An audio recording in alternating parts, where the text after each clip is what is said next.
What is modular system? How exams are conducted? What are OSPs and how OSPs are conducted? These are the questions that I will be covering in this video. So watch till the end. Assalamu alaikum. This is Mohammad Maaz, a second year MBA student at Bacha Khan Medical College, Medan. So without further ado, let's get into the video. The first question is, what is modular system? So modular system को समझने से पहले मैं आपको old system समझा देता हूँ. In old system हमारे पास होते थे 3 सब्जेक्ट वाइज एग्जाम्स. हमारे पास होता था एनाटॉमी का अलग पेपर, फिजियोलॉजी का अलग पेपर और बायोकेमिस्ट्री का अलग paper. But in modular system आपका एक ही ब्लॉक में तीनों सब्जेक्ट्स इंक्लूडेड होंगे, लेकिन हर एक सब्जेक्ट का कुछ कुछ पोर्शन इंक्लूड होगा. फॉर एग्जाम्पल अगर हम ले लेते हैं CVS सिस्टम, तो CVS सिस्टम अगर आप पढ़ेंगे एनाटॉमी में उसका स्ट्रक्चर पढ़ेंगे, फिजियोलॉजी में उसका फंक्शन पढ़ेंगे और बायोकेमिस्ट्री में उसका मॉलिक्यूलर लेवल पे जो सिस्टम है वो पढ़ेंगे. और ये तीनों जो मिलाकर बनते हैं ये एक मॉड्यूल है. एक मॉड्यूल में हमारे पास पूरा एक सिस्टम इंक्लूड होता है. For example CVS is a module, cardiovascular system is module. इसमें आप फिजियोलॉजी भी पढ़ोगे, इसकी एनाटॉमी भी पढ़ोगे, इसकी बायोकेमिस्ट्री भी पढ़ोगे. आपका जब पेपर आएगा तो इन तीनों सब्जेक्ट्स को मिलाकर आएगा. MCQs की डिस्ट्रीब्यूशन अलग होगी, लेकिन ये तीनों सब्जेक्ट्स इंक्लूड होंगे एक ही ब्लॉक. अब ऐसा भी नहीं है कि आपके एक ही ब्लॉक में तीनों सब्जेक्ट्स पूरे के पूरे इंक्लूड होंगे. फॉर एग्जाम्पल अगर आपका है ब्लॉक ए, तो ब्लॉक ए में हमारे पास 2 मॉड्यूल्स हैं, फाउंडेशन एंड ब्लड. ब्लॉक ए में हमारे पास जितनी भी सब्जेक्ट्स हैं उसमें कुछ पोर्शन फाउंडेशन का होता है. फॉर एग्जांपल इन एनाटॉमी आप ब्लॉक ए में पढ़ोगे जनरल एनाटॉमी, जो कि आपके पास BD चौरासिया की बुक होती है, वो आप पढ़ते हो फाउंडेशन मॉड्यूल में. इसके अलावा फाउंडेशन में आप हिस्टोलॉजी भी कुछ पढ़ते हो, जैसे कि सेल के बेसिक स्ट्रक्चर्स होंगे, गोल्जी एपैरेटस वगैरह जितनी भी सेल ऑर्गेनेल्स हैं वो आप पढ़ते हो. ये भी हमारे पास आता है फाउंडेशन में. अब ये तो मैंने आपको सिर्फ मॉड्यूल्स का एक ओवरव्यू दे दिया. मैं आपको बताता हूं कि आपके फर्स्ट ईयर में कौन कौन से मॉड्यूल्स हैं. आपके फर्स्ट ईयर में है 5 modules, which is blood, foundation, MSK, CVS and respiration. अब ये मॉड्यूल्स आपके डिवाइड हैं इनटू 3 ब्लॉक्स. आपके हैं 3 blocks. Blocks mean papers. So आपके 3 पेपर्स होते हैं, block A, block B and block C. Block A हमारे पास है 2 modules, foundation and blood. Block B में हमारे पास है 1 मॉड्यूल जो कि है musculoskeletal module. And block C में हमारे पास है 2 modules, CVS and respiration. So the second question is how theory exams are conducted. जैसे कि मैंने आप लोगों को बताया कि आपके 3 ब्लॉक्स होते हैं, block A, block B and block C. और आपके होते हैं हर एक ब्लॉक के 120 मार्क्स. 120 marks means 120 MCQs. अब आपके MCQs जो होते हैं वो आपके 3 सब्जेक्ट्स पे डिवाइडेड होते हैं. फॉर एग्जाम्पल इन ब्लॉक ए अगर मैं आपको MCQs की डिस्ट्रीब्यूशन बताऊं, तो ब्लॉक ए में हमारे पास जो MCQs की डिस्ट्रीब्यूशन है वो है ग्रॉस एनाटॉमी के 13 MCQs होते हैं. इसी तरह फिजियोलॉजी की 32 MCQs होते हैं. बायोकेमिस्ट्री के हमारे पास होते हैं 26 MCQs. एंड बाकी कुछ एक्स्ट्रा सब्जेक्ट्स हैं वो भी आपको यहाँ पर आपकी स्क्रीन पर नजर आ रहे होंगे. Same goes for block B and block C, जिसके MCQs की डिस्ट्रीब्यूशन में आपको डिस्क्रिप्शन में लिंक दे दूंगा, वो आप देख सकते हैं. Now third question is what are OSPs. OSP का फुल फॉर्म है objective structured practical examination.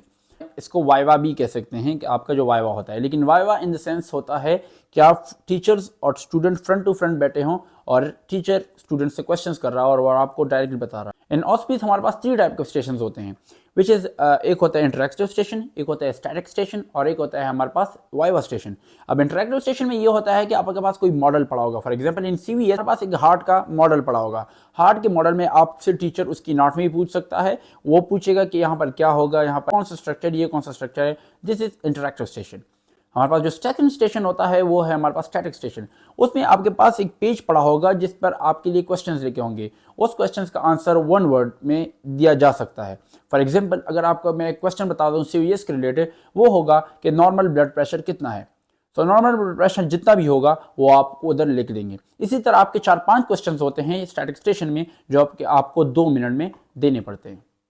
The third one is the viva station.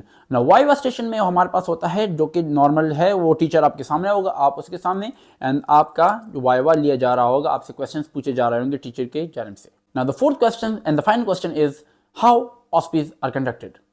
OSPs हमारे पास जो मॉड्यूलर सिस्टम में कंडक्ट होती हैं वो है कुछ अलग तरीके से.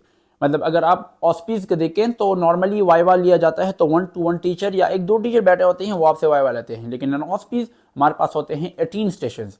अब 18 स्टेशंस के डिफरेंट सब्जेक्ट्स पे डिस्ट्रीब्यूशन होती है. चलो मैं एज एन एग्जांपल ले लेता हूं कि अगर आपके फॉर एग्जांपल ब्लॉक ए में हमारे पास 6 station physiology, 6 biochemistry and 6 anatomy को दिए जाते हैं. सो इन 6 स्टेशंस पे हर एक सब्जेक्ट के डिफरेंट 3 टाइप्स के स्टेशन होते हैं. जैसे कि मैंने आपको बताया कि कुछ स्टेशन होंगे इंटरैक्टिव, कुछ होंगे स्टैटिक और कुछ होंगे वाइवास. इंटरैक्टिव स्टेशन पे आपके टीचर किसी मॉडल के थ्रू आपसे पूछेगा। स्टैटिक स्टेशन पे आपने राइटिंग्स में कुछ पेज पर लिखना होगा, और वाइवा स्टेशन पे आपसे सवाल डायरेक्टली सर पूछेंगे किसी भी आपके कोर्स से। आपका हर एक स्टेशन 2 मिनट का होता है। 18 स्टेशन या इससे ज़्यादा कुछ स्टेशन रेस्ट होते हैं जिस पर आपको कुछ नहीं करना पड़ता, वो एज अ काउंट ही नहीं होते हैं। सो अगर फॉर एग्जांपल आपके टोटल स्टेशन है 20 तो 20 में हमारे पास 2 रेस्ट स्टेशन आ गई और 3 स्टेशन ऐसी होंगी जिस पर आपसे कुछ ना कुछ सवाल या कुछ ना कुछ आपसे पूछा जाएगा। अब ऐसा होगा कि 20 स्टूडेंट्स आएंगे और हर एक स्टेशन पर एक एक स्टूडेंट बैठेगा। हर 2 मिनट बाद एक रिंग होगा जिसमें हर एक स्टूडेंट अपनी सीट चेंज करेगा। फॉर एग्जांपल अगर कोई स्टेशन नंबर 1 पे बैठा है वो स्टेशन नंबर 2 पे बैठेगा, 2 का 3, 3, 4 एंड सो ऑन। और जो आखिरी स्टेशन जो कि स्टेशन नंबर 20 पे बैठा होगा वो आ जाएगा स्टेशन नंबर 1 पे। नाउ अगर जब ये स्टेशन नंबर 1 वाला स्टूडेंट पूरा चक्कर लगाएगा और स्टेशन नंबर 20 पे आएगा और नेक्स्ट रिंग होगा, तो ये सारे के सारे स्टूडेंट्स के सारी स्पीच और सारे स्टेशन पर इनका वाइवा हो चुका होगा। So all students will be allowed to go out of this examination hall. इस तरह आपकी ऑस्पीज कंडक्ट की जाती हैं। हमारे पास होते हैं 18 स्टेशन, सो हर एक स्टेशन के 5 मार्क्स होते हैं, और अगर आप 18 को 5 से मल्टीप्लाई करें तो हमारे पास होती हैं 90 मार्क्स। यहाँ पर आखिरी जो पोर्शन है वो है इंटरनल मार्क्स का। हमारे पास होती हैं 700 टोटल मार्क्स, लेकिन अगर आप काउंट करें 120 मार्क्स 3 थ्योरीज की तो और 90 मार्क्स 3 ऑस्पीज, तो ये हमारे पास बनते हैं 630 मार्क्स। फिर भी हमारे पास 70 मार्क्स ऐसे हैं जो कि हमारे पास काउंट नहीं हुए, वो मार्क्स हैं इंटरनल असेसमेंट के। इंटरनल असेसमेंट के मार्क्स ये हैं कि वो कॉलेज आपको देंगे आपके अटेंडेंस, आपके इंटरनल जो एग्जाम्स होते हैं उसके बेसिस पर, आपके असाइनमेंट्स के बेसिस पर ये मार्क्स आपको मिलते हैं। अच्छा, इन मार्क्स की डिस्ट्रीब्यूशन ऐसी है कि आपके हर एक ऑस्पी के 10 मार्क्स इंटरनल है। फॉर एग्जाम्पल 90 मार्क्स आपके ऑस्पी हो गए तो 10 मार्क्स आपके इंटरनल, 100 मार्क्स टोटल आपके एक ऑस्पीस के होते हैं। और थ्योरी आपके ब्लॉक ए के इंटरनल मार्क्स 14 है और ब्लॉक बी और ब्लॉक सी के इंटरनल मार्क्स 13 है। सो अगर आप इन तीनों को मिलाएं तो ये है 134 block A, 133 block B, 133 block C, और ऑस्पीस के तीनों के 100 ये टोटल हमारे पास बन जाते हैं 700 marks. This was all about module system. बाकी रात के 2 बज रहे हैं, so I will need to sleep. Good bye. बाकी आपको कोई क्वेश्चन हो डिस्क्रिप्शन में बता दें, मैं आपको जवाब दे दूंगा। And next video is coming of guidance, how to study for your blocks. Stay tuned for that. अल्लाह हाफिज़।